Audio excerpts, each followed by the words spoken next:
Welcome back to our channel Wishwise. और जो लोग विशवाइज को ऑलरेडी सब्सक्राइब कर चुके हैं उन्हें ये पहले से पता है कि विशवाइज आपके लिए फ्री क्रैश कोर्स लेके आया है आरबीआई ग्रेड बी और सेबी ग्रेड ए के लिए। बट जो हमारे साथ नए जुड़े हैं उन्हें मैं बता दूं कि विशवाइज फ्री क्रैश कोर्स करा रहा है आरबीआई ग्रेड बी और सेबी ग्रेड ए के लिए। आज हमारा जो टॉपिक है फाइनेंस एंड मैनेजमेंट से वो है ऑर्गेनाइजेशन, परसेप्शन एंड पर्सनालिटी। इससे पहले हम आगे चलें इस टॉपिक के साथ, मैं आपको एक बात बता दूं कि अगर आपको विशवाइज का कंटेंट चाहिए हो पीडीएफ फॉर्म में तो आपके सामने टेलीग्राम का लिंक है, आप उधर से जाके पीडीएफ ले सकते हो। कंटेंट जो विशवाइज के जो चैनल कंटेंट है उसका पीडीएफ आप वहां पे जाके ले सकते हो। Okay, and if you like the content, आपको चैनल के कंटेंट अच्छे लग रहे हैं, फ्रूटफुल लग रहे हैं, आपकी प्रिपरेशन में हम थोड़ी सी भी फैसिलिटेशन अगर कर रहे हैं तो don't forget to subscribe our channel and like our videos.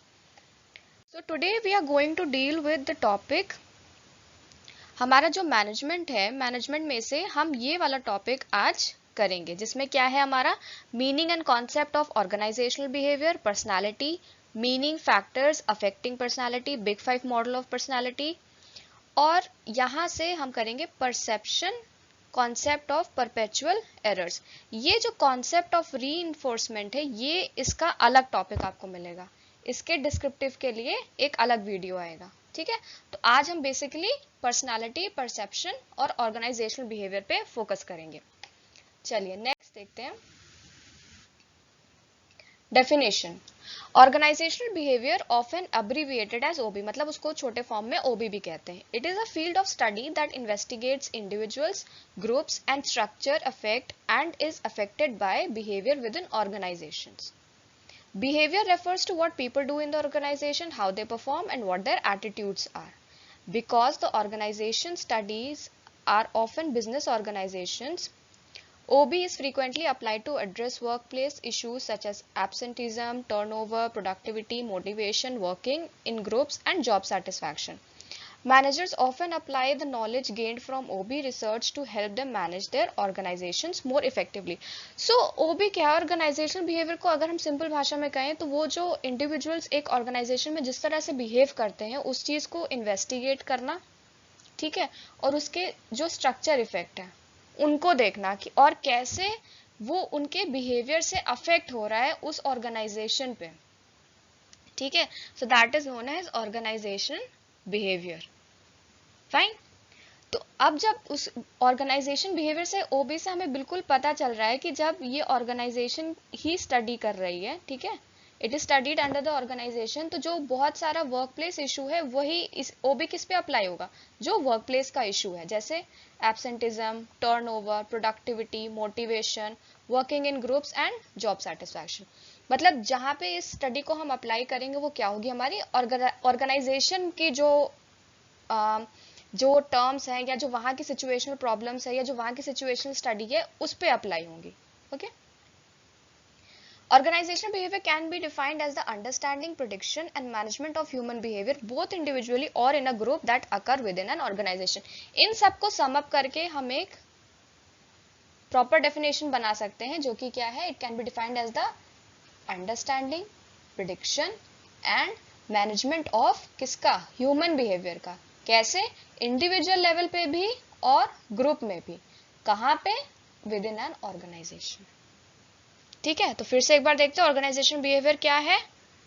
It is defined as the understanding करना, प्रिडिक्शन एंड मैनेजमेंट किसका, ह्यूमन बिहेवियर का। कहां पे, बोथ इंडिविजुअल और इन अ ग्रुप, जो कि विद इन एन ऑर्गेनाइजेशन। ठीक, फिर आते हैं हम nature and importance of OB पे। ठीक है, नेचर एंड इंपॉर्टेंस में आता है हमारा फर्स्ट पॉइंट कि it is a separate field of study and not a discipline only. Explanation क्या है, by definition a discipline is an accepted science that is based on a theoretical foundation, but OB has a multidisciplinary, interdisciplinary orientation and is thus not based on a specific theoretical background. Therefore, it is better reasonable to call OB a separate field of study rather than a discipline only. अब देखो जो discipline होता है वो क्या करता है कि एक branch of specific academic study होती है। ठीक है, यहाँ पे क्या आ रहा है, एक स्पेसिफिक स्टडी। ठीक है, ठीक है। लेकिन जो हमारा ओबी है वो क्या है, मल्टी इंटरडिसिप्लिनरी, मतलब बहुत सारे डिसिप्लिन्स को ये अपने अंदर जो है, इसकी जो बहुत सारी स्टडीज है वो कहाँ से ली गई हैं, बहुत सारे डिसिप्लिन से आई हैं। तो हम इसको ये नहीं कह सकते कि ये सिर्फ एक डिसिप्लिन है। ठीक है, ये क्या है, ये फील्ड ऑफ स्टडी है। और क्यों इसे सिर्फ डिसिप्लिन नहीं कह सकते, क्योंकि ये थ्योरेटिकल फाउंडेशन नहीं है, इसको हमें इम्प्लाई करना पड़ता है ऑर्गेनाइजेशन में। तो इसका बेस एक थ्योरेटिकल फाउंडेशन नहीं हो सकता, इसमें तो प्रैक्टिकल एप्लीकेशन होगा।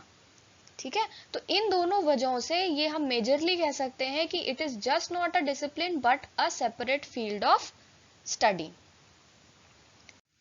फिर है हमारे पास an applied science. The very nature of OB is applied. What OB basically does is the application of various researches to solve the organizational problems related to human behavior. The basic line of difference between pure science and OB is that while the former concentrates of fundamental researches, the latter concentrates on applied researches. OB involves both applied research and its application in organizational analysis. Hence, OB can be called both science as well as art. Okay. अब applied science क्या होता है, applied science का मतलब ये होता है कि जो रियलिस्टिक टाइम में, जो रियल टाइम में, जहाँ पे हम उसके सॉल्यूशंस को अप्लाई कर सके। ठीक है, जो फंडामेंटल रिसर्च होती है वो क्या करती है, fundamental research leads to new theories. लेकिन जो अप्लाइड रिसर्च होती है वो क्या होती है, applied research is done to solve the problem of organisational setting, है ना। तो यहाँ से तो ये चीज फॉलो अप हो गई कि OB is an applied science. Okay, OB involves both applied research and its application in organizational analysis.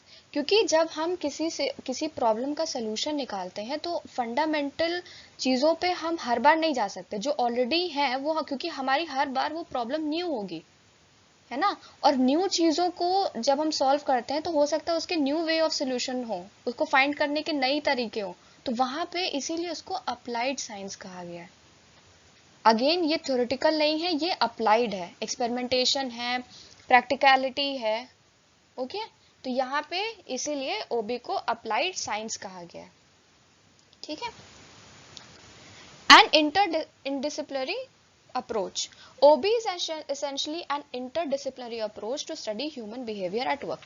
अब पहली बात तो ये है कि ह्यूमन बिहेवियर को स्टडी करने के लिए हम ये कह सकते हैं कि बहुत सारे फैक्टर्स या बहुत सारे टर्म्स की जरूरत होती है, बहुत सारे सब्जेक्ट्स उसमें इन्वॉल्व होते हैं। आप किसी ह्यूमन बिहेवियर को किसी एक पर्टिकुलर सब्जेक्ट के थ्रू नहीं कर सकते हो। ठीक है, तो ये क्या करता है, OB tries to integrate the relevant knowledge drawn from related disciplines like psychology, sociology, anthropology to make them applicable for studying and analyzing OB. ये जो आपका साइकोलॉजी है, आप जानते हो ये इंटरनल बिहेवियर्स पे काम करता है, सोशियोलॉजी हमारे सोशल बिहेवियर्स पे काम करता है, सोसाइटी हमारी जिस तरह से होती है, और एंथ्रोपोलॉजी क्या होता है, ये इंडिविजुअल लेवल पे scientific study of an individual as a human. ठीक है, ये वाली स्टडीज है। तो ये सारी स्टडीज जो है बेसिकली ह्यूमन बिहेवियर्स और ह्यूमन पे ही की गई हैं। ठीक है, इन्हीं पे करते आए हैं। तो ये जो सब्जेक्ट्स हैं, इनकी जितनी रिसर्चेस आ रही हैं, जितनी नई बन रही हैं, इन सबको कंबाइन करके हमारा ऑर्गेनाइजेशनल बिहेवियर बनता है। क्योंकि ऑर्गेनाइजेशनल बिहेवियर पे हम किसके बारे में बात कर रहे हैं, we are talking about the human we have as an employer, as an employee, ultimately they are humans. ठीक है, सो इसीलिए ये एक इंटरडिसिप्लिनरी अप्रोच है, बहुत सारे डिसिप्लिन्स की स्टडीज और रिसर्चेस को मिला के हम ओबी में रखते हैं। Organisational behaviour is the whole analysis of different disciplines which are related to human behavior. It is a normative science. Normative science का क्या मतलब होता है, ऐसी साइंस जो test or evaluate and not merely describes or generalizes fact. मतलब वो अपने facts को बिल्कुल जनरलाइज नहीं करेगी, वो किस पे फोकस करेगी, टेस्टिंग और इवैल्यूएशन पे। वो होती है हमारी नॉर्मेटिव साइंस, फिर से जो हमारी टेस्टिंग और इवैल्यूएशन पे फोकस करती है। ठीक है, तो organisational behaviour is a normative science also, while the positive science discusses only cause effect relationship, OB prescribes how the findings of applied researches can be applied to socially accepted organisational goals. Thus, OB deals with what is accepted by individuals and society engaged in an organization. Yes, it is not that OB is not normative at all. In fact, OB is normative as well that is well underscored by the proliferation of management theories. ठीक है, आपको normative मैंने बता दिया. Normative की science क्या होती है? जो अपने टेस्ट और इवैल्यूएशन पे फोकस करती है, ना कि जनरलाइजेशन फैक्ट्स पे. ओके, फिर हमारे पास वो ह्यूमनिस्टिक एंड ऑप्टिमिस्टिक अप्रोच है. तो ओबी क्या है? ओबी हमारा ह्यूमनिस्टिक अप्रोच है. ह्यूमनिस्टिक अप्रोच मतलब जहां पे हम किसी पर्सनल इंडिविजुअल की वर्थ बताते हैं. ठीक है, वो हमारा जो अगर हम किसी इंडिविजुअल की वर्थ पे एम्फसाइज कर रहे हैं, मतलब हम उसको इंपॉर्टेंस दे रहे हैं. ठीक है, एक इंडिविजुअल को हम एक पर्टिकुलर इंडिविजुअल को या हर इंडिविजुअल को हम इंपॉर्टेंट समझते हैं, वो हमारा ह्यूमनिस्टिक अप्रोच है. ठीक है, और यही अप्रोच ऑप्टिमिस्टिक भी है. ऑप्टिमिस्टिक मतलब क्या होता है? पॉजिटिव, है ना? Optimistic is being positive about somebody, है ना? तो इसीलिए जो हमारा ह्यूमनिस्टिक अप्रोच है वो हमारा पॉजिटिव अप्रोच भी है. It deals with the thinking and feeling of human beings. OB is based on the belief that people have an innate desire to be dependent, creative and productive. ये कितना अच्छा approach है organisational behaviour का, कि हमें पता है कि जो एक इंडिविजुअल उसका इननेट मतलब पहले से जो उसका नेचुरल डिजायर है वो क्या है? वो इंडिपेंडेंट, क्रिएटिव और प्रोडक्टिव होना है. ठीक है, it also realises that people working in the organisation can and will actualise these potentials if they are given proper conditions and environment.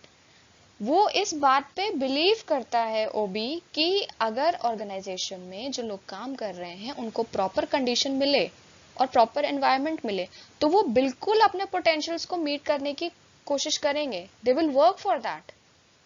Yes, environment affects performance of workers working in an organisation. ठीक है, क्योंकि environment effect करता है जब हम काम करते हैं. एक्सटर्नल इंटरनल दोनों चीज़ों से हम इफेक्ट होते हैं when we are working in an organisation. ठीक है, so it is very important कि हमारा एनवायरनमेंट और जो कंडीशंस हैं वहाँ की वो प्रॉपर हो, so that we can reach our potentials and be productive for the organisation. Total system approach. The system approach is one that integrates all the variables affecting the organizational functioning. Total से ही हमें समझना है कि जितने भी variables होंगे उनको total करके, जितने भी वेरिएबल्स जो ऑर्गेनाइजेशनल फंक्शनिंग को अफेक्ट करते हैं, जब हम उसको टोटालिटी पे देखते हैं तब हम उसे क्या कहते हैं? System approach. The system approach has been developed by the behavioural scientist to analyse human behaviour in view of his और हर सोशियो साइकोलॉजिकल फ्रेमवर्क. क्या एनालाइज करते हैं? ह्यूमन बिहेवियर को इन व्यू ऑफ हिज और हर सोशियो साइकोलॉजिकल फ्रेमवर्क. ठीक है, man's socio-psychological framework makes man a complex one, and the system approach tries to study his or her complexity and find solution to it. Socio-psychological means you're combining, base language में हम ये बोलेंगे combining your social and psychological framework. ठीक है, तो social में भी बहुत बड़ा एक वेरिएबल आ जाता है आपका, आपके जो आपके सोशल, आप जहाँ रहते हो, जहाँ से आप ब्रॉट अप हो, फैमिली एरिया. ठीक है, आप किस रीजन को बिलोंग करते हो, ये सारा आपका सोशियो में आता है. ठीक है, साइकोलॉजिकल में आपके इननेट फीचर्स आ जाते हैं, आपका एटीट्यूड, आपका परसेप्शन, आपकी पर्सनालिटी. ठीक है, तो इन ऑब्वियसली ये सारे ये एक एक टर्म अपने आप में एक कॉम्प्लेक्स है ना. इसको इलेबोरेट करना, इसको डिस्क्राइब करना, फिर उनके बहुत सारे डिटर्मिनेंट्स हैं, उनके बहुत सारे वेरिएबल्स हैं. ठीक है, तो ये भले ये दोनों चीज लिखने में बहुत छोटी है, socio and psychological, but apart from this जो 9/10 आइसबर्ग है वो इसके नीचे है. ठीक है, सो इसीलिए क्या होता है कि जो सोशियो साइकोलॉजिकल फ्रेमवर्क है वो एक कॉम्प्लेक्स चीज है, और सिस्टम अप्रोच क्या करता है? वो टोटल चीजों को ले रहा है ना, है ना. मैंने क्या बताया आपको कि वो सारे वेरिएबल्स जो भी अफेक्ट करते हैं ऑर्गेनाइजेशनल फंक्शनिंग को, वो सबको इंटीग्रेट करता है. इंटीग्रेट मतलब जोड़ना. ठीक है, तो सिस्टम अप्रोच क्या करता है? वो स्टडी करता है इसी कॉम्प्लेक्सिटी को और उसके सोल्यूशन को फाइंड करने की ओर वर्क करता है. क्यों? ताकि हमारी ऑर्गेनाइजेशनल फंक्शनिंग जो है वो प्रिम एंड प्रॉपर हो. ठीक है, अच्छी हो. Importance of OB. It builds better relationship by achieving people's organizational and social objectives. It covers a wide array of human resource like behavior, training and development, change management, leadership, team, etc. It brings coordination, which is the essence of management. It improves goodwill of the organization. It helps to achieve objectives quickly. ये importance of वो भी आप बिल्कुल ये पता कर सकते हो अगर किसी जगह पे ऑर्गेनाइजेशनल बिहेवियर बहुत अच्छा है, फंक्शनिंग बहुत अच्छी हो रही है, लोगों का आपस में इंटरपर्सनल रिलेशनशिप बहुत अच्छा है, तो ऑब्वियसली बात है कि उस ऑर्गेनाइजेशन के जो ऑब्जेक्टिव्स होंगे, ठीक है, वो अच्छे से अचीव हो रहे होंगे, है ना। तो उसकी इंपॉर्टेंस क्या है, एक बार सिंपली फिर से एक बार देख लेते हैं। क्या होती है, बिल्ड करती है बेटर रिलेशनशिप, ठीक है। कैसे होगा, by achieving people's organisational and social objectives. Organisational objectives वो हो रहे हैं क्योंकि वहां पे यूनिटी है, ठीक है, अच्छे से लोग काम कर रहे हैं, रिस्पेक्ट कर रहे हैं, सब कुछ है। सोशल ऑब्जेक्टिव्स फिर से वही आपके जो सोशल, आप मतलब ये कह सकते हैं कि उस ऑर्गेनाइजेशन में ही एक पर्टिकुलर सोसाइटी है ना, where they have one factor of commonness among each other, है ना। उसी वजह से वो दे मतलब उनका बॉन्ड बहुत स्ट्रांग है, आपस में भी। क्या क्या होता है ओबी में, वो human resource like behaviour, training, development, change management, leadership, teams etcetera, ये सब आते हैं इसमें, ठीक है। कोऑर्डिनेशन आता है ऑर्गेनाइजेशनल बिहेवियर से, जो कि मैनेजमेंट का बहुत ही क्रिटिकल पार्ट है। कोऑर्डिनेशन अच्छा होगा तो मैनेजमेंट इजी होगा, ठीक है। This is like no directly proportional, coordination is high, management is high, coordination is low, management is low, ठीक है।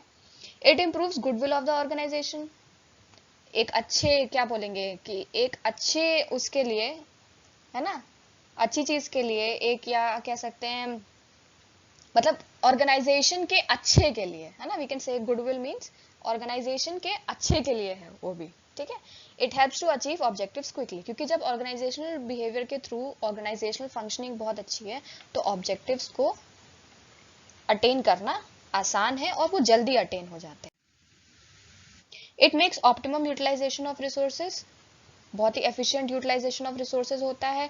इट फैसिलिटेट्स मोटिवेशन, मोटिवेशन हम ऑलरेडी पढ़ चुके हैं, एक बहुत ही वास्ट टॉपिक है, उसका वीडियो ऑलरेडी है यूट्यूब पे, आप चैनल पे देख सकते हैं।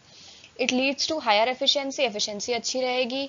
It improves relations in the organisation, वो हमने पहले पॉइंट में भी देखा था, ठीक है, कि हमारे जो सोशल ऑब्जेक्टिव्स क्लियर हो रहे थे वो ये वाले थे, that it improves the relation in the organization. It is multidisciplinary in the sense that applies different techniques, methods and theories to evaluate the performances. ये भी एक importance है OB का कि हम परफॉर्मेंस को इवेल्युएट करने के बहुत सारे वेज हो जाते हैं, हमारे पास बहुत सारी टेक्निक्स और मेथड्स और थ्योरीज हैं उसके लिए, ठीक है। तो हम अलग अलग इंडिविजुअल को उसके अकॉर्डिंगली इवेल्युएट कर सकते हैं, उसकी परफॉर्मेंस को अकॉर्डिंगली इवेल्युएट कर सकते हैं। नेक्स्ट है elements of OB. Individual first element है इसका individual process. Behaviour of an individual employee is influenced by several factors like individual mental makeup, family background, cultural background, social background etcetera. It is studied through perception, personality, values, attitudes, learning, motivation. अच्छा, ठीक है। तो जो individual है, individual employee का जो behaviour है वो बहुत सारी चीज़ों से इन्फ्लुएंस हो सकता है, मेंटल मेकअप से, उसका फैमिली बैकग्राउंड, उसका कल्चरल बैकग्राउंड, उसका सोशल बैकग्राउंड एटसेट्रा। तो ये बेस ब्रिक्स हैं, है ना, दीज आर द बेस, जो बोलेंगे आप आपके जो बिहेवियर की नींव है ना, वो क्या हो सकती है, आपका जो मेंटल मेकअप हो किसी चीज़ को लेके, आपके फैमिली बैकग्राउंड जहाँ पे आप ब्रॉटअप हुए हैं, ठीक है, कल्चरल बैकग्राउंड, आपके कल्चर्स का जो बैकग्राउंड होगा उस पर बेस्ड हो सकता है, आपका सोशल बैकग्राउंड उस पर बेस्ड हो सकता है, ठीक है। वो कैसे स्टडी होते हैं, वो perception, personality, values, attitudes, learning और मोटिवेशन से उसको स्टडी किया जाता है। इसमें फर्स्ट पार्ट है परसेप्शन। परसेप्शन क्या है, it refers to a complex cognitive process that yields a unique picture of the world that may be quite different from reality. Individuals behave based on their perceptual world. Perception का हम मान सकते हैं कि आपका जो एक पर्टिकुलर वे है किसी चीज को समझने का और किसी चीज को नोटिस करने का, उसको बोलते हैं परसेप्शन, ठीक है।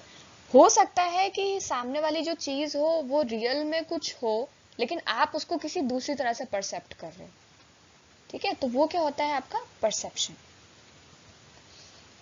और हम बिहेव कैसे करते हैं, individuals behave on their perceptual world. हमने जब किसी चीज को जिस तरह परसेप्ट कर लिया एक बार, हम उसी हिसाब से उसके साथ बिहेव करते हैं, ठीक है। Personality, it is some total of ways in which an individual react and interacts with others. ये कैसे कैसे हो सकते हैं, इसमें क्या क्या फैक्टर्स हो सकते हैं, हेरिडिटी फैक्टर्स हो सकते हैं, एनवायरमेंटल फैक्टर्स हो सकते हैं, सिचुएशनल फैक्टर्स हो सकते हैं पर्सनालिटी को डिटरमाइन करने के लिए। मतलब हमारी पर्सनालिटी किस पे बेस्ड हो सकती है, हेरिडिटी फैक्टर्स पे, एनवायरमेंटल फैक्टर्स पे और सिचुएशनल फैक्टर्स पे। Okay.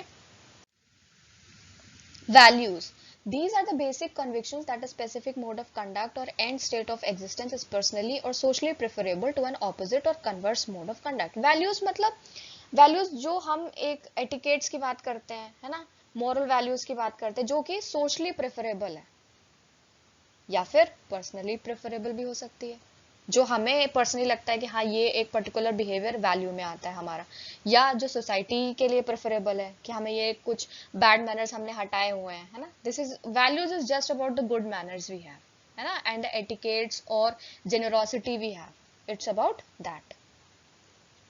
Attitudes, these are evaluative statements either favorable or unfavorable concerning objective people or events। अच्छा देखो, परसेप्शन हुआ आपका कि आपने एक पर्टिकुलर वे ऑफ थिंकिंग हुआ आपका, ठीक है, बट एटीट्यूड क्या होता है, एटीट्यूड होता है आपका सेट, जो आपका प्रीसेट माइंडसेट जो बोलेंगे, जो आपका माइंडसेट है ऑलरेडी जो हो चुका है, ठीक है, तो वो आपका एटीट्यूड होता है ना। जैसे कुछ लोग बहुत पॉजिटिव माइंडसेट के होते हैं, उनका एटीट्यूड बहुत पॉजिटिव होता है हर चीज को लेके, किसी किसी का नेगेटिव होता है और कोई न्यूट्रल होता है। तो जो एटीट्यूड होता है वो ऑलरेडी आप सेट कर चुके होते हो, तो फिर इसीलिए ये क्या है, इवैल्यूएटिव स्टेटमेंट्स हैं, फेवरेबल और अनफेवरेबल। वो आप ऑब्जेक्टिव पीपल और इवेंट्स को लेके पॉजिटिव भी हो सकते हो और नेगेटिव भी हो सकते हो, है ना। तो it can B both, favourable भी हो सकता है या फिर अनफेवरेबल भी हो सकता है, वो आपके सेट पैटर्न पे डिपेंड करता है, ठीक है। Job satisfaction refers to a person feeling of satisfaction on the job which act as a motivation to work। अगर एक पर्सन मोटिवेटेड है काम करने के लिए तो ऑब्वियस सी बात है उसको जॉब सेटिस्फैक्शन है ना। ये तो सिंपल सी बात है, हमने मोटिवेशन में बहुत डीपली किया था जॉब सेटिस्फैक्शन वाला पार्ट। मोटिवेशन, चलो मोटिवेशन खुद ही आ गया, है ना। It is a process that account for an individual intensity, direction and persistence of effort towards attaining a goal. Motivation क्या है, हम एक गोल को अटेन करने के लिए हमें क्या चाहिए होती है, इंटेंसिटी, डायरेक्शन और परसिस्टेंस। वो कहाँ से आती है, वो आती है मोटिवेशन से, ठीक। Learning, it is relatively permanent change in behaviour that occurs as a result of experience. Learning कब होती है हमें, लर्निंग तब होती है जब एक्सपीरियंस के थ्रू, है ना, हम उस पर्टिकुलर चीज में परमानेंट चेंज कर देते हैं, ठीक है, उसको हम लर्निंग कहते हैं। हमने वो चीज लर्न कर ली, एक सीरीज ऑफ एक्सपीरियंस हमारे साथ हुए और हमने उसमें से कुछ रेपिटेशन पाया और हमने वो चीज को लर्न कर लिया कि हाँ ये होता है तो यही होता है, इसका मतलब दिस इज अ लर्निंग, ठीक। ये परमानेंट चेंज हुआ है, रिलेटिवली परमानेंट चेंज होता है बिहेवियर में, ठीक है। सेकेंड है आपका इंटरपर्सनल एंड टीम प्रोसेस। पहला क्या था, इंडिविजुअल वाला था, अब क्या है, interpersonal and team process. And integrated and comprehensive behaviour of people in a group is referred to as team process. It studies through communication, leadership, group dynamics and team work. अब यहाँ पे हम team process की बात कर रहे हैं, interpersonal and team process मतलब ग्रुप की बात कर रहे हैं, ठीक। ये कैसे स्टडी होता है, study through communication, leadership, group dynamics and team work. Group dynamics मतलब ग्रुप्स को चेंज कर देना बार बार, ठीक है। इंटरपर्सनल कम्युनिकेशन, इसके पार्ट्स क्या है, it is transferring of information and understanding the meaning of it. It may be formal और informal, downward, upward, horizontal and crosswise. इसका हम बहुत अच्छे से डिटेल करेंगे कम्युनिकेशन वाले वीडियो में, ठीक है। बेसिकली क्या होता है कम्युनिकेशन, आप जो है इसको इंफॉर्मेशन ट्रांसफर करने की बात हो रही है यहाँ पे। इनफॉर्मल वे में कर सकते हो, फॉर्मल वे में कर सकते हो। डाउनवर्ड मतलब it can go from a high authority employee to the lower authority employee। upward मतलब lower authority employee से higher authority employee, और horizontal और crosswise, ठीक है। leadership, it is the ability to influence a group towards the achievement of goals। leadership styles includes autocratic, benevolent, participative, democratic styles, ठीक है। leadership का भी हमारा एक वीडियो आएगा, उसमें हम ये सारी चीजें और डिटेल में करेंगे। यहाँ के लिए आप बस इतना समझ लीजिए कि लीडरशिप क्या होता है। एक लीडर कौन होता है, जो पूरे ग्रुप को इन्फ्लुएंस कर पाए, है ना। एक हम बोलते हैं ना कि एक इन्फ्लुएंशियल लीडर होना चाहिए, है ना। क्यों इन्फ्लुएंशियल होना चाहिए? क्योंकि जब तक वो बिल्कुल पावर अप नहीं होगा गोल्स की तरफ हमें ड्राइव करने के लिए, है ना, तब तक वो टीम वर्क नहीं हो सकता, ठीक है। क्योंकि उसे क्या करना है, उसे एक पर्टिकुलर ग्रुप को डील करना जहाँ पे बहुत सारे इंडिविजुअल्स हैं, तो उसके दिमाग में जो लीडरशिप का स्टाइल है वो बिल्कुल क्लियर होना चाहिए, उसका लीडर का फंक्शनिंग बिल्कुल क्लियर होना चाहिए, क्योंकि एक लीडर को रिस्पॉन्सिबल बनाया गया है एक पर्टिकुलर ग्रुप का कि आपको इस पूरे ग्रुप के थ्रू ये वाला गोल अचीव करना है, ठीक है। तो इसीलिए वो क्या करता है, वो इन्फ्लुएंस करता है ग्रुप को कि चलो हमें ये गोल अचीव करना है। उसका स्टाइल ऑटोक्रेटिक हो सकता है, बेनेवोलेंट हो सकता है, पार्टिसिपेटिव होता है, डेमोक्रेटिक हो सकता है। ऑटोक्रेटिक मतलब वो लीडर अपनी ही चलाएगा, पार्टिसिपेटिव में वो अपने एम्प्लॉयज की भी बात सुन सकता है, मतलब नॉट एम्प्लॉयज, जो उसके साथ जो टीम में है, ठीक है, उनकी बात सुन सकता है। बट हो सकता है पार्टिसिपेटिव में वो बात तो सुने लेकिन करे अपनी, ठीक है। डेमोक्रेटिक में क्या होगा, डेमोक्रेटिक में ये हो सकता है कि वो आप मतलब वो बात भी कर रहा है, आपसे सजेशंस भी ले रहा है, और जब at the time of decision वो आपके भी डिसीजन को प्रोसेस में कर सकता है, जरूरी नहीं कि वो अपने डिसीजन को फॉरवर्ड करे, हो सकता है वो आपके डिसीजन को भी चलने दे, ठीक है। Team work, it is a group whose individual efforts result in a performance that is greater than a sum of the individual inputs. Different types of teams include self-managed work, problem-solving team, cross-functional team and virtual team. इसमें बहुत सारी तरह की teams बताई गई। Team work क्या होता है? टीम वर्क वो होता है कि जब हम कोई काम को करने के लिए एक पर्टिकुलर ग्रुप को डिसाइड करते हैं कि इनसे टीम वर्क कराना है, और जो उनका जो आप बोलोगे जो परफॉर्मेंस आएगी वो किससे, वो इंडिविजुअल इनपुट से बड़ी होती है, ठीक है। तो इसीलिए हम self problem solving team, cross functional team, virtual teams, ये सारे टीम वर्क में होते हैं, ठीक है। टीम वर्क इसलिए इम्पोर्टेंट होता है क्योंकि जो individual, it is a group whose individual efforts result in a performance that is greater than the sum of the individual inputs, ठीक है। इसलिए हमें टीम वर्क करते हैं क्योंकि जो परफॉर्मेंस है वो ग्रुप का ज्यादा बेटर होता है as compare to the sum of the individual inputs, ठीक है। सम मतलब the addition of the individual inputs. Group dynamics, group are both formal and informal, exist for some time until the purpose is achieved and then disband, ठीक है। Group dynamics, dynamics मतलब changing होता है, ठीक है। तो groups को हम फॉर्म करते हैं, इनफॉर्मल हो सकते हैं, फॉर्मल हो सकते हैं, which can exist for some time, और जैसे ही पर्पस अचीव हो जाएगा तो हम उसको हटा देंगे ग्रुप को, it is like it is disbanded, है ना। जब हमारा गोल अचीव हो गया तो उस ग्रुप को रखने की जरूरत है, और हमने तो उसको उसी पर्पस को अचीव करने के लिए बनाया था, है ना। ये थोड़ी था कि वो फिक्स कर दिया था कि ये ग्रुप है। डायनामिक्स मतलब चेंज, है ना। तो जब ग्रुप चेंज कर रहे हैं हम, तो ऑब्वियसली बात है वो फिक्स तो रहेगा नहीं, स्टैटिक तो रहेगा नहीं, तो जैसे ही वो पर्पस आया हमने ग्रुप को डिसबैंड कर दिया। अब क्या थर्ड है, ऑर्गेनाइजेशन प्रोसेस। पहले था पर्सनल लेवल पे था, अब इंटरपर्सनल टीम वाले पे था, अब हम ऑर्गेनाइजेशन पे आ गए। It is dividing, grouping and coordinating the job task. It may be structured based on the department's functions and products and services. अब इसमें क्या पार्ट्स है, organisational culture. It is a pattern of basic assumption invented, discovered or developed by given group as it learns to cope with its problems of external adaptation and internal integration that has worked well enough to be considered valuable and thereof to be thought to new members as the correct way to perceive, think and feel in relation to those problems, ठीक है। तो organisational culture क्या है, ये basic assumption invented है, discovered और developed कहाँ से, एक गिवन ग्रुप से, ठीक है, जो कि क्या करता है, learns to cope with its problems. कौन सी प्रॉब्लम्स, ऑर्गेनाइजेशन की प्रॉब्लम्स, ठीक है। ऑर्गेनाइजेशन की प्रॉब्लम्स को एक्सटर्नल अडेप्टेशन और इंटरनल इंटीग्रेशन, ठीक है, जो कि valuable, considered valuable and thereof to be thought to new members, सबको सोच के, ठीक है, वैल्यूएबल भी है, और जो न्यू मेंबर्स हैं उनके लिए वो correct way to perceive, think and feel in relation to those problems हो, ठीक। Power and politics, these are universal important phenomena that need to be understood by employees and managers. The person's success or failure in using all reacting to power is largely determined by understanding power, knowing how and when to use it. ये बहुत अच्छी line है, ठीक है।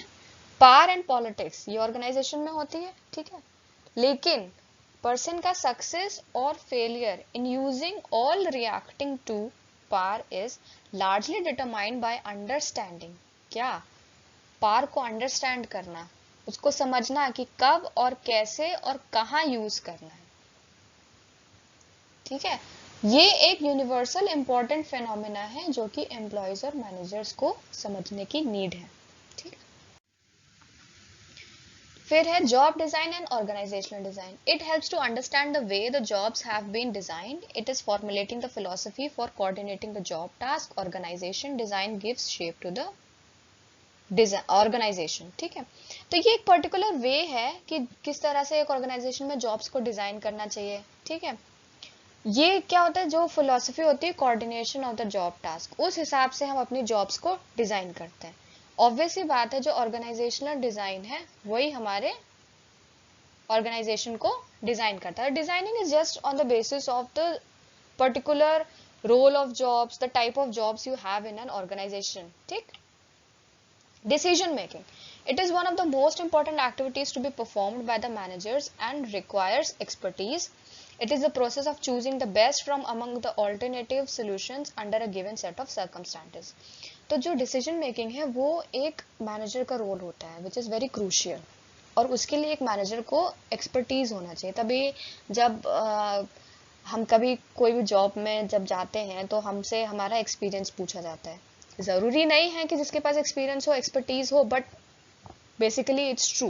Most of the time high probability उसी चीज की होती है कि जब आपके पास ज्यादा एक्सपीरियंस होता है, you have gone through a lot of set of circumstances, a lot of situations, जो कि आपको अपनी अभी की ऑर्गेनाइजेशन में जब वो सिमिलर होंगी तो आप एक क्विक डिसीजन लेने के लिए केपेबल हो, ठीक है. आपके लिए वो सिचुएशन नई नहीं होगी, ठीक है.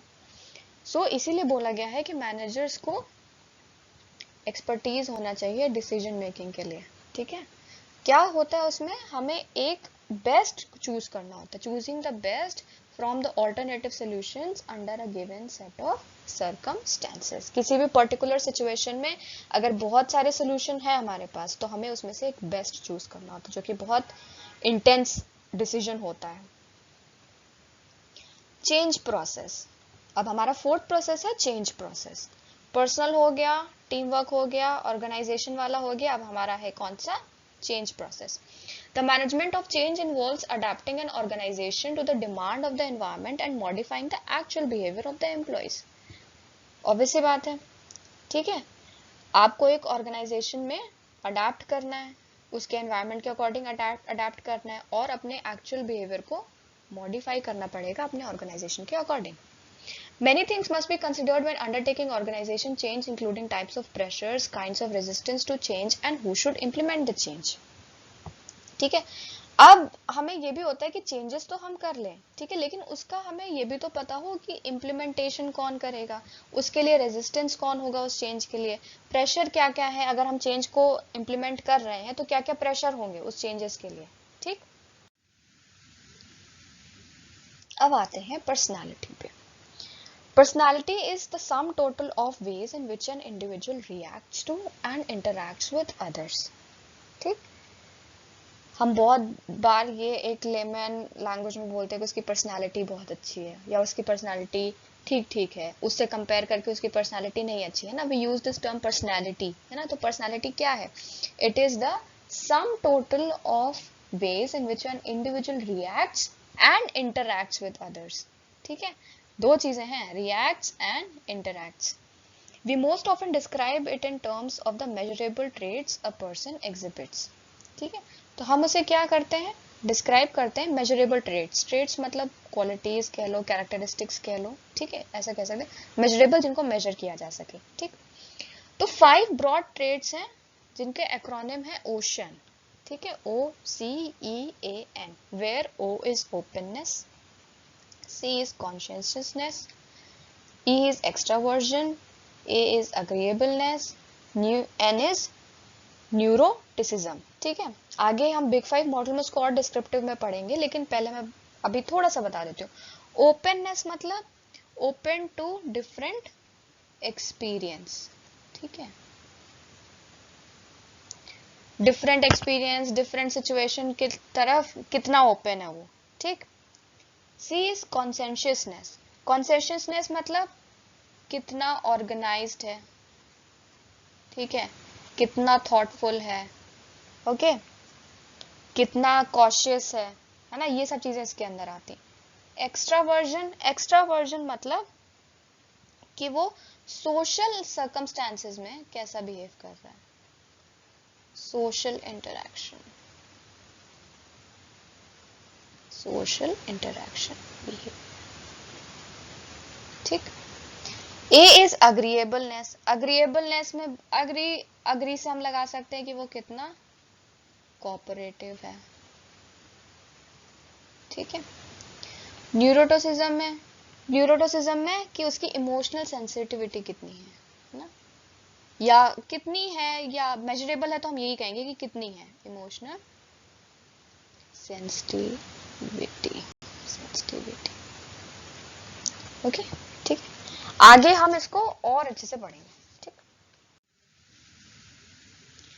Determinants of personality. पर्सनालिटी को कुछ फैक्टर्स हैं जो डिटरमाइन करते हैं, आइए देखें क्या क्या है।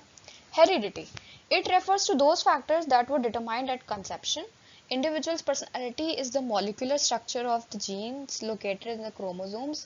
Physical structure, facial attractiveness, muscle composition are all generally imported from one of the parents. Heredity हम बिल्कुल समझ रहे हैं, जो हमारे मदर फादर से जो हमें चीज़ें मिली होंगी, ठीक है, तो वो भी हमारे पर्सनालिटी में, पर्सनालिटी को डिटरमाइन करती हैं, ठीक है। तो जो जो फैक्टर्स हैं जो हमारे molecular structure of the genes में लोकेटेड होंगे, जैसे कि physical structure, facial attractiveness, muscle composition, ठीक है, तो ये सब हमें कहाँ से मिला है, either one of the parents, ठीक है। तो हमारी पर्सनालिटी में हेरिडिटी एक डिटर्मिनेंट फैक्टर है। सेकेंड है environment. It is a broad term which includes culture in which we are raised, cultural norms, the early conditioning, social groups etcetera. Environment में हाँ बिल्कुल ये ब्रॉड टर्म है, क्योंकि हम जहाँ रहते हैं, हम जहाँ पे पले बढ़े हैं, हम जहाँ पढ़ने जाते हैं, ठीक है, या हम what where we like to go for, जब लेजर टाइम में हम कहाँ जाना पसंद करते हैं, ये सब एनवायरमेंट में आता है, ठीक है। तो ये सारी चीजें भी डिटर्मिनेंट्स ऑफ पर्सनालिटी में आती हैं, ठीक है। एनवायरमेंट में क्या क्या आता है हमारे पास, जहाँ पे हम रेस किए गए हैं, जिस कल्चर में, हमारे कल्चरल नॉर्म्स कुछ होते हैं, ठीक है। अर्ली कंडीशनिंग, बचपन में कैसी कंडीशनिंग हुई है हमारी, हमारे सोशल ग्रुप्स कौन कौन से हैं, ठीक है, ओके। तो ये सब हमारे एनवायरमेंट में आता है। Family. Family has a considerable influence on the personality development. In the early days of childhood, parents play an important role in the identification process of an individual. Family भी एक बिल्कुल considerable influence है, ठीक है। और early days में जब बच्चा अपने पूरी फैमिली को रिकॉग्नाइज नहीं कर पाता है, उसे सिर्फ अपने पेरेंट्स का पता होता है, तो उस पर्टिकुलर फेज में उसकी फैमिली, उसके पेरेंट्स ही होते हैं। तो उस पर्टिकुलर फेज में parents play an important role in the identification process of an individual. मतलब वो उसकी पर्सनालिटी पे जो इफेक्ट आएगा, वहां पे उसके पेरेंट्स का रोल बहुत क्रूशियल है। Socialization process. It is a process in which an individual acquires behavioral potentials initially from the family and later the social group and the employing organization. Socialization process, जिन जिन लोगों के contact में हम आते हैं, ठीक है, वो हमारे बिहेवियर पोटेंशियल्स को, उन्हीं बिहेवियर पोटेंशियल को हम अक्वायर करते हैं।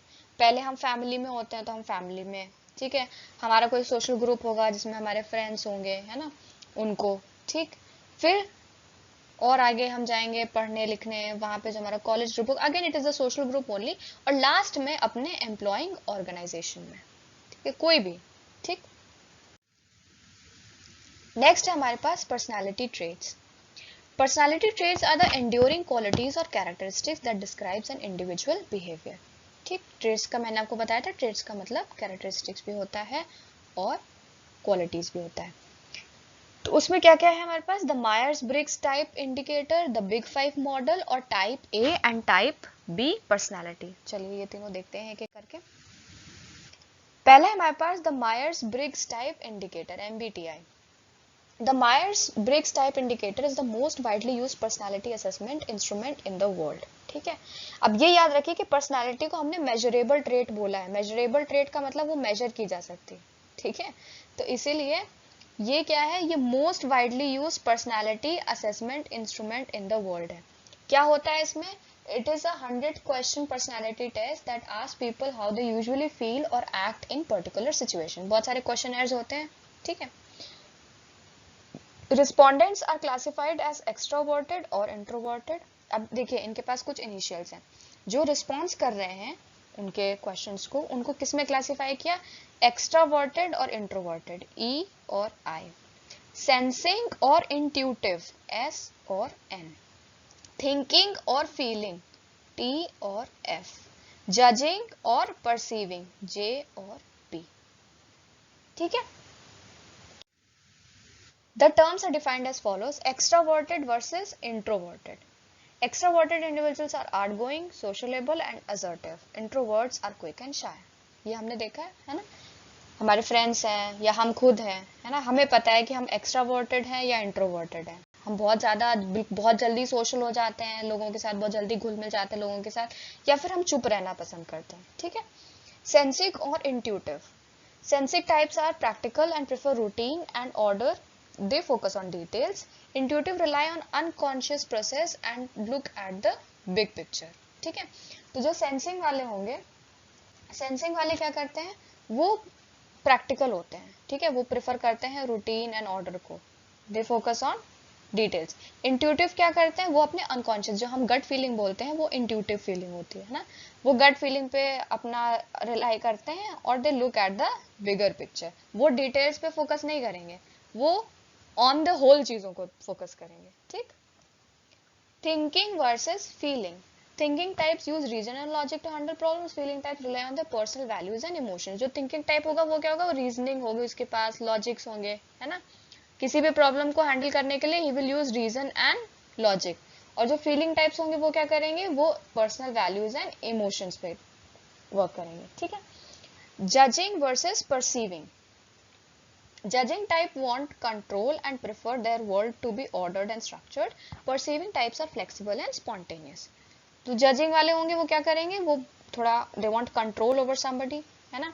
They would prefer their world to be ordered and structured. और उसकी दूसरी तरफ परसीविंग टाइप्स क्या है? वो बहुत फ्लेक्सिबल हैं और स्पॉन्टेनियस हैं. ठीक है, उनको ऑर्डर और स्ट्रक्चर नहीं चाहिए, वो स्पॉन्टेनियस है ना, उनको कंट्रोल चाहिए. और इसमें क्या होता है, हम किसी भी पर्सनालिटी को यहाँ पे जज नहीं कर रहे हैं. We are only classifying it. There is no right and wrong here, या फिर कोई यहाँ पे सुपीरियरिटी और इन्फीरियरिटी की बात नहीं है. ठीक है, वी आर जस्ट ओनली, हम उसको सिर्फ क्लासिफाई कर रहे हैं. वी आर जस्ट सेग्रीगेटिंग अलग अलग. जो इंटीग्रेटेड जो रिस्पोंडेंट्स हैं उनको हम सिर्फ सेग्रीगेट कर रहे हैं और हम उनको मेजर कर रहे हैं कि हाँ इनके पास ये पर्सनैलिटी है, इनकी ये पर्सनैलिटी. फाइन. तो जो हमारे पास टोटल पर्सनालिटी टाइप्स आई वो कितनी आई हमारे पास? 16. 4 वेरिएबल्स थे, है ना, हमारे पास टोटल जो हमने कॉम्बिनेशन में बनाए थे. तो उसके हिसाब से कितनी पर्सनालिटी टाइप्स आई हमारे पास? 16 पर्सनालिटी टाइप्स.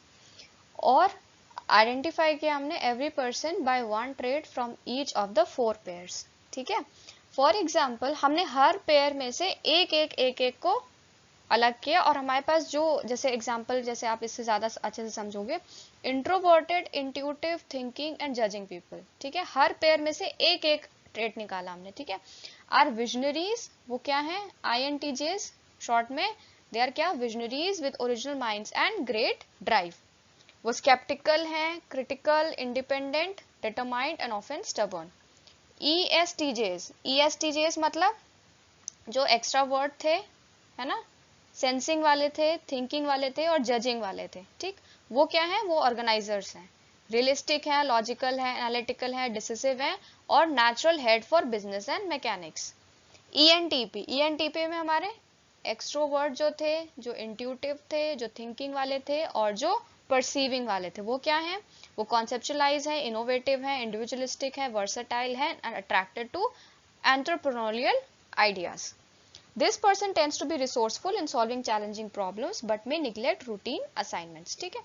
अब इसमें देखिए हमने जितने पर्सनालिटी टाइप्स निकाले, अभी तो यहाँ पे अब सारे 16 तो नहीं बता सकते, बट जितने भी बताए हैं सब में बहुत अच्छी अच्छी क्वालिटीज हमें दिख रही हैं, ठीक है, depending on what trait they have chosen.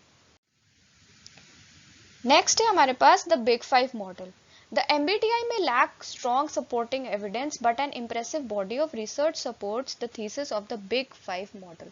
तो वहां पे क्या है, थोड़ा सा जो अभी एमबीटीआई मॉडल हमने पढ़ा मायर्स ब्रिग्स का, ठीक है, उसमें क्या है, थोड़ा सा एविडेंस नहीं है, ठीक है, दे में लैक स्ट्रॉन्ग सपोर्टिव एविडेंस, जो वो पर्सनालिटी ट्रेट्स के हिसाब से जो रिजल्ट निकाल रहे हैं अपने रिस्पोंडेंट्स का, ठीक है, तो मे बी उनके पास उस चीज का एविडेंस नहीं है, इसलिए उनकी थ्योरी को थोड़ा सा वी कैन से कि थोड़ा सा there is space for more improvement. But उसकी जगह पे जो बिग फाइव मॉडल है, ठीक है, it is the basic five basic dimensions underlie all other and encompass most of the significant variation in human personality, ठीक है। Moreover, test scores of these traits do a very good job of predicting how people behave in a variety of real life situations। इसका ये बहुत बड़ा क्या बोलेंगे advantage है। Big five model को जब हम स्टडी करते हैं तो उससे हमें ये पता चल जाता है वी कैन प्रिडिक्ट कि how people behave in a variety of real life situations. हमने जब स्टार्ट किया था अपना सब्जेक्ट ऑर्गेनाइजेशनल बिहेवियर, तभी हमने बोला था कि वो अप्लाइड है ना, और वहाँ पे रियल लाइफ के बारे में हम बात करेंगे, रियल लाइफ प्रॉब्लम्स को सॉल्व करेंगे, तो यहाँ पे इसलिए ये चीज़ बहुत इंपॉर्टेंस रखती है, क्योंकि यहाँ पे वैरायटी ऑफ लाइफ सिचुएशंस में एक पर्सन कैसे बिहेव करेगा उसको हम प्रिडिक्ट कर सकते हैं, किससे, बिग फाइव मॉडल के थ्रू। बिग फाइव के फैक्टर्स हैं extraversion. The extraversion dimension captures our comfort level with relationships. Extroverts tend to be gregarious, assertive and sociable, ये हम पहले भी कर चुके हैं, ठीक है। इंट्रोवर्ट्स क्या होंगे, वो इसी के ऑपोजिट होते हैं, रिजर्व्ड होंगे, टिमिड होंगे, क्वाइट होंगे। Agreeableness dimension refers to an individual's propensity to differ to others. Highly agreeable people are cooperative, warm and trusting. People who score low on agreeableness are cold, disagreeable and antagonistic, ठीक। फिर है conscientiousness. The conscientiousness dimension is a measure of reliability. A high conscientious person is responsible. वो क्या है, responsible है, organized है, dependable है, persistent है. Those who score low on this dimension are easily distracted, disorganized and unreliable. Emotional stability. The emotional stability dimension, often labeled by its converse neuroticism, taps a person's ability to withstand stress, ठीक है, ये important point हो जाएगा emotional stability में, to withstand stress, ability to withstand stress. People with positive emotional stability tend to be calm, self-confident and secure. उसी दूसरी तरफ जिनके नेगेटिव स्कोर्स आएंगे वो क्या होंगे, नर्वस होंगे, एंशियस होंगे, डिप्रेस्ड होंगे और इनसिक्योर होंगे। Openness to experience.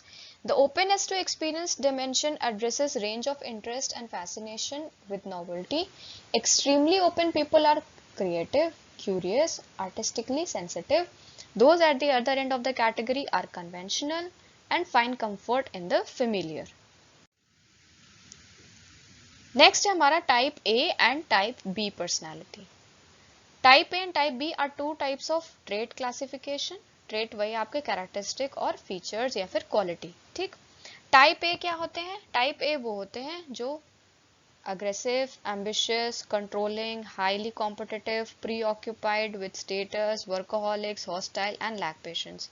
जब आप ये पढ़ लोगे तो आप अपने आसपास के लोगों को बहुत अच्छे तरीके से टाइप ए और टाइप बी में कैटेगराइज कर पाओगे, ठीक है। They are always moving, walking and eating rapidly. ये सब उनके ट्रेड्स को या उनकी क्वालिटीज को शो कर रहे हैं कि जो टाइप ए में होंगे वो क्या होंगे, हमेशा चलते फिरते, बहुत जल्दी जल्दी खाते होंगे, है ना, क्योंकि उनको ऐसा लगता है कि टाइम बिल्कुल वेस्ट नहीं होना चाहिए, तो हर काम जल्दी जल्दी करते हैं. They feel impatient with the rate at which most events take place, strive to think और to do more things simultaneously. थोड़ा सा मल्टीटास्किंग टाइप के होते हैं. Cannot scope with leisure time, are obsessed with numbers, measuring their success in terms of how much or everything they acquire. Next है हमारा type B. Type B उसका थोड़ा सा ऑपोजिट, रिलैक्स्ड, लेस स्ट्रेस्ड होते हैं, फ्लेक्सिबल होते हैं, emotional होते हैं, एक्सप्रेसिव होते हैं and have laid back attitude, ठीक है. They never suffer from sense of time urgency with its accompanying impatience, feel no need to display or discuss either their achievements or accomplishment unless it is demanded. वो बिल्कुल अपने achievements और accomplishments को showcase नहीं करना पसंद करते। They feel, वो पसंद क्या, they feel that it is not needed. अगर किसी ने पूछा तो वो बता देंगे, नहीं तो it is fine, it's okay with them. Play for fun and relaxation, उनको ये सारी रिलैक्सिंग और फन एक्टिविटीज बहुत पसंद होती हैं, और वो बिल्कुल भी ना अपने सुपीरियरिटी को एग्जिबिट नहीं करना चाहते, ठीक है, वो बिल्कुल नहीं एग्जिबिट करेंगे। And can relax without guilt, उनको कोई काम जल्दी फिनिश करने का कोई एक इम्पेशंस नहीं होता है उनके अंदर, वो बिल्कुल आराम से रिलैक्स कर सकते हैं और जब टाइम आएगा तो वो काम कर देंगे। They have that attitude which is known as the laid back attitude. वो फ्रंट फोर पे नहीं रहना चाहते, दे डोंट वांट अटेंशन, ठीक है। नेक्स्ट है हमारे पास परसेप्शन।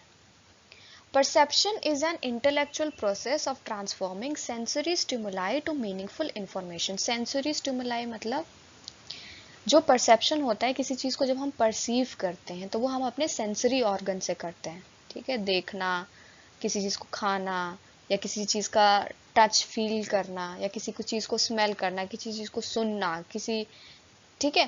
तो ये सब जो हमारे सेंसरी ऑर्गन्स हैं उनके थ्रू हम जो स्टिमुलस है हमारा, जो हमारे आसपास जो चेंज हुआ, ठीक है, तो उसको हम परसीव करते हैं। इसीलिए क्या है, हम सेंसरी स्टिमुलाई को मीनिंगफुल इंफॉर्मेशन में ट्रांसफॉर्म करते हैं, चेंज करते हैं, ठीक है। जो हमें स्टिमुलस मिला अपने सेंसरी ऑर्गन्स के थ्रू, उसको हम मीनिंगफुल इंफॉर्मेशन में ट्रांसफॉर्म करते हैं, ठीक है। It is the process of interpreting something that we see or hear in our mind and use it later to judge and give a verdict on a situation, person, group. इसके बाद क्या करते हैं, perceive करने के बाद क्या करते हैं, हम इंटरप्रिटेशन करते हैं माइंड में, ठीक है। और उसके बाद क्या करते हैं, उस सिचुएशन को हम अपने हिसाब से, अपने परसेप्शन के अकॉर्डिंग हम उसे जज या वर्डिक्ट कर देते हैं। वो सिचुएशन हो सकती है, जजमेंट हम किसी पर्सन पे कर सकते हैं या ग्रुप पे कर सकते हैं, या फिर एटसेट्रा किसी और चीज़ पे, किसी ऑब्जेक्ट पे कर सकते हैं, ठीक है। Perception is a process by which individuals organize and interpret their sensory impressions in order to give meaning to their environment. ठीक है। Factors affecting perception, तो बहुत सारे factors affect करते हैं perception को, ठीक है। A number of factors operate and shape, sometimes distort perception, कभी कभी खराब भी करते हैं perception को, ठीक है। These factors can reside in the perceiver, या तो वो परसीवर के अंदर हो सकते हैं, या वो ऑब्जेक्ट के अंदर हो सकते हैं, या जो टारगेट है उसके अंदर हो सकते हैं जिसको हम परसीव करना चाहते हैं, या फिर उस सिचुएशन में हो सकते हैं जिसमें परसेप्शन हम कर रहे हैं, ठीक है। तो कहाँ कहाँ हो सकते हैं, परसीवर में, इन द ऑब्जेक्ट और टारगेट बीइंग परसीव्ड, और in the context of the situation in which the perception is made. यहाँ पे देखिए बहुत सारे फैक्टर्स को हमने डिपिक्ट किया हुआ है। फैक्टर्स इन द परसीवर में है attitudes, motives, interest, experience, expectations, ये उसके पर्सनल फैक्टर्स जो उसको डिटरमाइन करेंगे उसके परसेप्शन को, या इन्फ्लुएंस करेंगे उसके परसेप्शन को, ठीक है। यहाँ पे टारगेट का first perception, novelty, motion, sound, size, background, proximity and similarity, ठीक है। और यहाँ पे factors in the situation, time, work setting and social setting, जिस टाइम पे वो परसेप्शन कर रहा है, ठीक। Factors in perceiver. When you look at a target and attempt to interpret what you see, your interpretation is heavily influenced by your personal characteristics, your attitudes, personality, motives, interest, past experiences and expectation. ये बिल्कुल एक ये जो characteristics हैं वो एक perceiver के अंदर होते हैं, एक इंडिविजुअल के अंदर होते हैं जो ऑलरेडी सेट है। जैसे आपका एटीट्यूड सेट है, पर्सनालिटी, अभी आपने पर्सनालिटी पढ़ा, बहुत ज़्यादा डिटेल में तो नहीं जा सकते, लेकिन हम ये तो अपने आप को आप कैटेगराइज कर सकते हैं कि हम टाइप ए में आ रहे हैं या टाइप बी में आ रहे हैं। हमारे मोटिव्स क्या हैं, उस पर्टिकुलर सिचुएशन में हमारे मोटिव्स क्या है, हमारा इंटरेस्ट क्या है, हमारे पास्ट एक्सपीरियंसेस तब तक क्या हो चुके हैं, और हमें फ्यूचर से एक्सपेक्टेशंस क्या हैं। तो ये सारे जो फैक्टर्स हैं वो परसीवर के अंदर जो होंगे वो डिटरमाइन करेंगे परसीव, जो हम परसेप्शन बनाएंगे अपना, ठीक है। For instance, if you expect police officers to be authoritative or young people to be lazy, you may perceive them as such regardless of their actual traits. अब हमने क्या किया, अब हमने ये परसेप्शन कर लिया कि पुलिस ऑफिसर जो है वो बहुत ही अथॉरिटेटिव होते हैं और यंग पीपल होते हैं वो बहुत लेजी होते हैं, ठीक है। तो विदाउट देयर एक्चुअल ट्रेट्स हमने पहले से परसेप्शन कर लिया, हम इंडिविजुअली उनको नहीं जानते, हम उनके इंडिविजुअली पर्सनालिटी टाइप्स को नहीं जानते, बट हमारा ये एक परसेप्शन बन गया है, हमारा ये एक मानना हो गया है हमारे उससे कि ये ऐसा ही होता है, ठीक है। Factors in the situation. The time at which we see the object or event can influence our attention, as can location, light, heat, or any number of situational factors. At a nightclub on Saturday night, you may notice a young guest dressed to the nines. Yet that same person so attired for your Monday morning management class would certainly catch your attention. ठीक है. अब जैसे night club में आप क्या है मतलब light नहीं होती है नाइट क्लब में, ठीक है. एक बहुत ही बहुत ही प्रॉपरली ड्रेस्ड लोग हैं नाइट क्लब में, बट उस समय आप उनको नहीं देख पाते हो, you can not notice them. But वही सेम पर्सन आपके अगर क्लास में हो नेक्स्ट डे, है ना, तो आप उसको नोटिस कर पाओगे, है ना. तो परसेप्शन में क्या हुआ, जो फैक्टर सिचुएशन के हैं वो भी बहुत ज्यादा इफेक्ट करते हैं हमारे परसेप्शन को, ठीक है. तो यहाँ पे क्या हो गया, यहाँ पे जो लाइट वाला फैक्टर है वो काम कर गया, ठीक है. Factors in the target. अब टारगेट में क्या क्या होना चाहिए. Characteristics of the target also affect what we perceive. Loud people are more likely to be noticed in a group than quiet ones. So too are extremely attractive on unattractive individuals. अब यहाँ पे क्या है, जब हम किसी group की बात करते हैं, जब कोई बहुत जोर जोर से बोल रहा होता है तो हमारा ध्यान उसकी तरफ चला जाता है ना, और जो शांत है शायद उस तरफ ध्यान नहीं जाएगा. तो जो टारगेट है उसके भी कैरेक्टरिस्टिक्स बहुत ज्यादा डिटरमाइन करते हैं कि हमारी परसेप्शन कैसी होगी, ठीक है.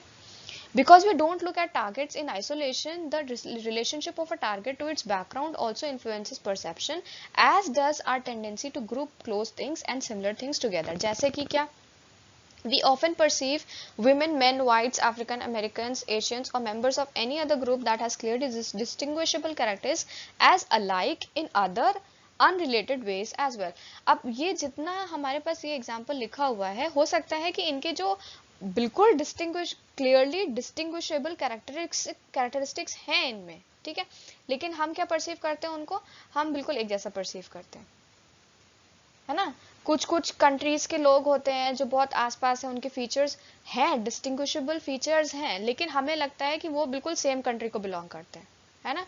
Like if you talk about Asia, Asian people have distinguishable characteristics, लेकिन हो सकता है कि वेस्ट में वो उस चीज को नहीं मेजर कर पाए या उस चीज को परसीव नहीं कर पाए, तो वो क्या करेंगे, वो हमें एक ही ग्रुप में डाल देंगे. बट वी नो कि वी हैव, सबके ट्रेड्स अलग अलग हैं, सबकी जो एक डिफरेंट डिस्टिंग्विशेबल फीचर्स हैं हमारे जो एशियन कंट्रीज हैं.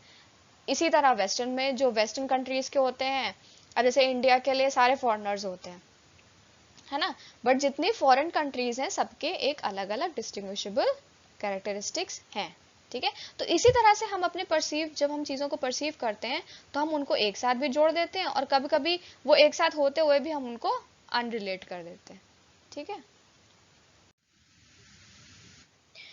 Perceptual processes are different stages of perception we go through. The different stages are receiving, selecting, organizing और interpreting. ये बहुत इंपॉर्टेंट है, ठीक है.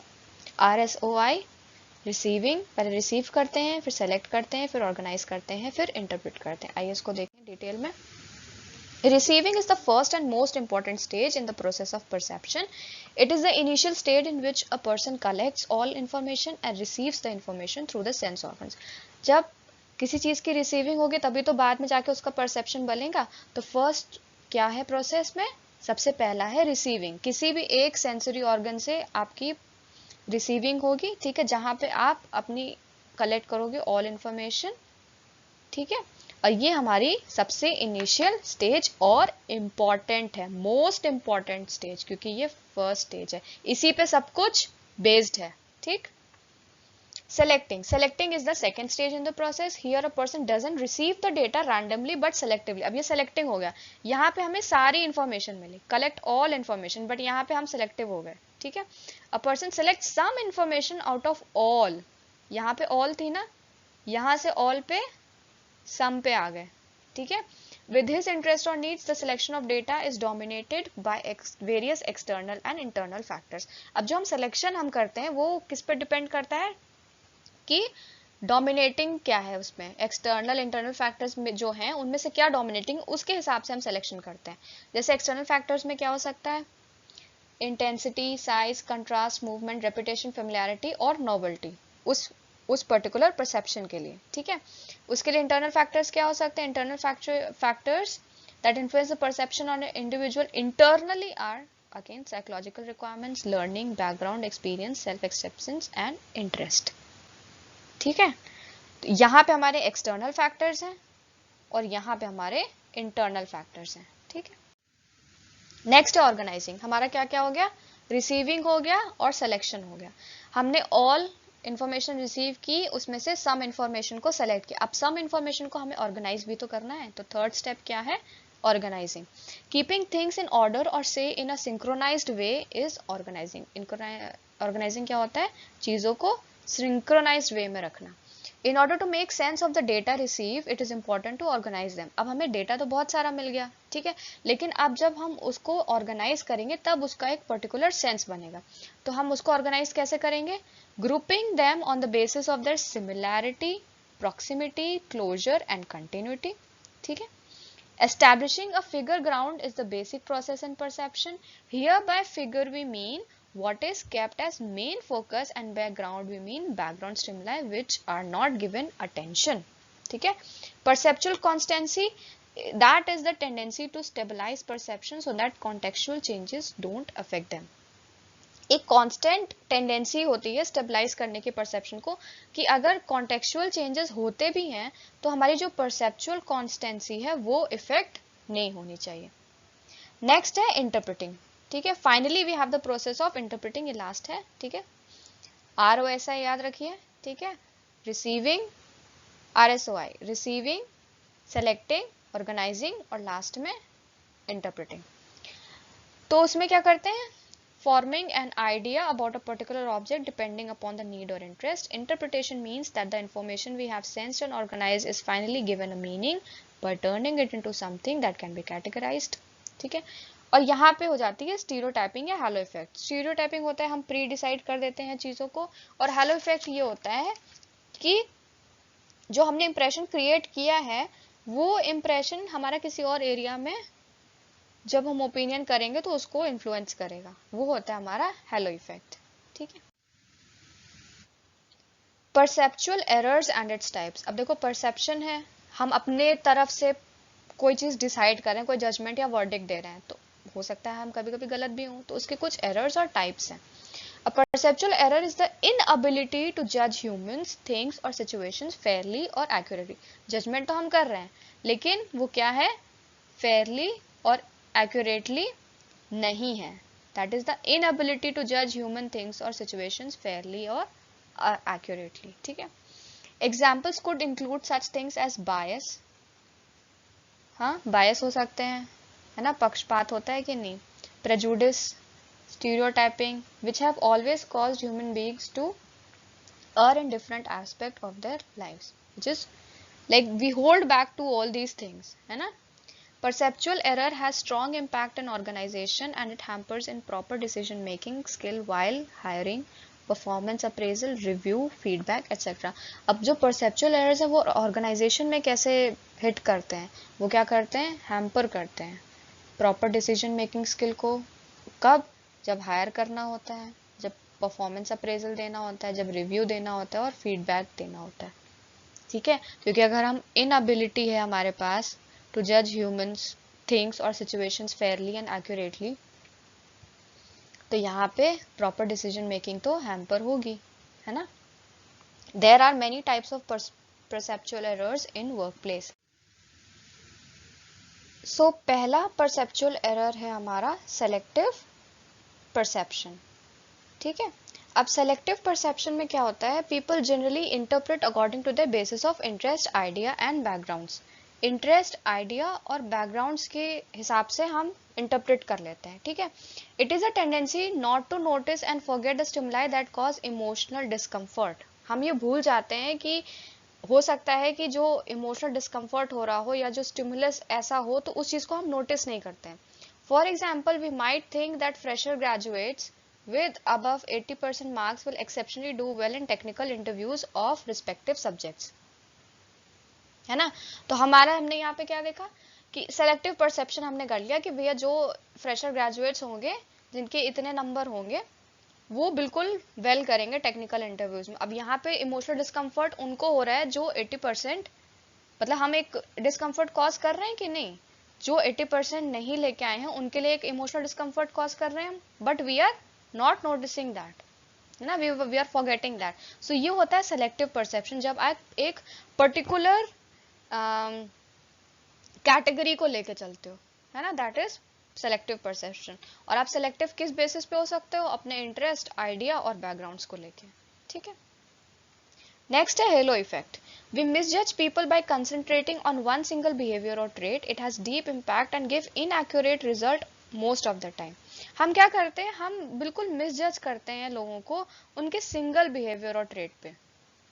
We don't see that behavior in the person, we see that behavior as a person, है ना। हम उस पूरे बिहेवियर को वो एक पूरा पर्सन ले लेते हैं। हम ये नहीं सोचते कि हाँ इस पर्सन के अंदर ये एक पर्टिकुलर बिहेवियर है और उसके अंदर एक बहुत सारे और भी ट्रेड्स हैं जो बिल्कुल फ्रूटफुल हैं, बेनिफिशियल हैं और अच्छे हैं। नहीं, हम ये नहीं सोचते, ठीक है, हम उसको मिसजज कर देते हैं, ठीक। It has deep impact and give inaccurate result most of the time. For example, we always have an impression of a lazy person can never be punctual in any occasion. अब एक person है जिसके अंदर laziness एक trait है, ठीक है, लेकिन हमने क्या मिसजज कर दिया, हेलो इफेक्ट मैंने बताया था ना, एक जगह का जो परसेप्शन है हमने बनाया वो दूसरी जगह का परसेप्शन बनाने में हमें मदद करता है। अब एक जगह का परसेप्शन हमने बनाया कि हाँ ये लेजी है, ठीक है, दूसरी जगह का परसेप्शन बना दिया हमने कि ये पंचुअल किसी भी ओकेजन में, ये he can never or he or she can never be punctual in any occasion. So that is known as the halo effect और ये इसका एग्जाम्पल है व्हाट वी डू, ठीक है। Stereotypes. We always have a tendency to classify people to a general group categories in order to simplify the matter. हम क्या करते हैं, मैटर को बिल्कुल सिंप्लीफाई करने के लिए particular we have a tendency to classify people और जनरल ग्रुप्स कैटेगरीज, हम उसको क्लासीफाई कर देते हैं, ठीक है, एक ग्रुप में या कैटेगरी में। For example, women are always good homemakers and can do well in work life balance, ठीक है। तो ये पर्टिकुलर स्टीरियोटाइप एक्सपेक्टेशन है कि वो गुड होम मेकर्स भी हैं और वर्क लाइफ बैलेंस भी कर सकते हैं, ये उनसे प्री एक्सपेक्ट हो जाएगा विमेन से। हो सकता है मैन से कम बिल्कुल आप एक्सपेक्ट नहीं करोगे कि वो घर का भी अच्छा देखे और अपने वर्क लाइफ में भी अच्छा देखे, बट एक स्टीरियोटाइप विमेन को लेके क्या है कि वो गुड होम मेकर्स हैं and can do well in work life balance also. So this is stereotyping, है ना। हम we need tendency to classify people to a general group categories in order to simplify the matter. हमने बिल्कुल matter simplify कर दिया home maker और work life balance का कि women can do it, है ना। वो पर्टिकुलर मैटर के उसको समझने और स्टडी करने के बजाय we simplified it by simply classifying people to a general group और categories। के और भी एग्जाम्पल हो सकते हैं, है ना, जैसे कि हम ये बोलते हैं कि कलर का डिस्टिंग्विशन कर देते हैं, जेंडर स्टीरियोटाइपिंग कर देते हैं कि girls should go for pink, girls go for pink and boys should go for blue और बॉयज गो फॉर ब्लू, ये वाला स्टीरियोटाइपिंग, ठीक है। तो हमने क्या किया, गर्ल्स और बॉयज को simply not to go into that colour matter, हमने सिंपली उसको एक क्या कर दिया, उसको क्लासिफाई कर दिया गर्ल्स और बॉयज को कलर के थ्रू और उसको कैटेगराइज कर दिया कि ये है तो ये कलर, ये है तो ये कलर, ठीक है। That is known as stereotyping. Pre set of mindset जो होता है किसी चीज को लेकर, that is stereotyping. Contrast effect. We again sometimes judge people in comparison to others. This example generally found in sports, academics and performance view. Contrast effect में क्या होता है, हम हमेशा लोगों को जज करते हैं by comparing to others, दूसरों की परफॉर्मेंस के थ्रू या दूसरों के एकेडमिक्स रिजल्ट क्या आ रहे हैं उसके थ्रू या स्पोर्ट्स के थ्रू, है ना। तो इस वजह से हम लोगों को जज कर देते हैं बाय कंपेयरिंग, और हम ये भूल जाते हैं कि दो इंडिविजुअल्स हैं तो अलग अलग हैं, है ना। they have their own, A has its own capability, B has its own capability, so we should not compare, but it's done and we do it through contrast effect, और वो एक perceptual error है। Next is projection. This is very common among perceptual errors, projection of one's own attitude, personality or behavior into some other person. For example, to all honest people, everybody is honest. इसमें हम बहुत ही ये एक क्या बोलेंगे, बहुत ही subtle वाला perceptual error होता है। हम क्या करते हैं, हम अपना ही एटीट्यूड और पर्सनालिटी या बिहेवियर किस पे करते हैं, दूसरे पे प्रोजेक्ट कर देते हैं, है ना। तो इसका एग्जाम्पल क्या है? To all honest people everybody is honest. Sixth क्या है? Impression. We all know the term first impression is the last impression and we apply that to. बिल्कुल अप्लाई करते हैं, है ना। जब पहली बार किसी से मिलने जाते हैं, फिर if it is the first meeting, है ना, किसी भी तरह से, formal informal whatever it is, so we try to impress the person we have in front of us by जो भी हमने प्रिपरेशन की होती है अपने ऊपर, ठीक है। For example, during the time of hiring thought like this, the most decent and modest person in the interview can do very well in every roles and responsibilities always arise। तो ये भी तो एक परसेप्शन है। जरूरी नहीं है कि जो आपका first impression is the last impression वाली जो बात है, इट इज जरूरी नहीं है कि ये हमेशा सही हो, ठीक है। हो सकता है कि कोई है जो उस टाइम पे बिल्कुल इंप्रेशन नहीं कर पाए हो आपको, लेकिन आपने तो परसेप्शन बना लिया। हो सकता है वो जो आप जिसको हायर कर रहे हो, जिस कैंडिडेट को, वो बाद में अच्छा परफॉर्म कर ले, maybe at that time he was not able to impress, है ना। But this is how it works because we all know it, first impression is the last impression and we apply that too, yes, though it is a perceptual error but we do it। so thank you friends, इससे आपका ये वाला topic खत्म होता है, organisational behaviour, personality और perception. Please go through it, और इसका पीडीएफ आपको मिल जाएगा टेलीग्राम के चैनल की लिंक यहाँ पे है, आप जा सकते हो।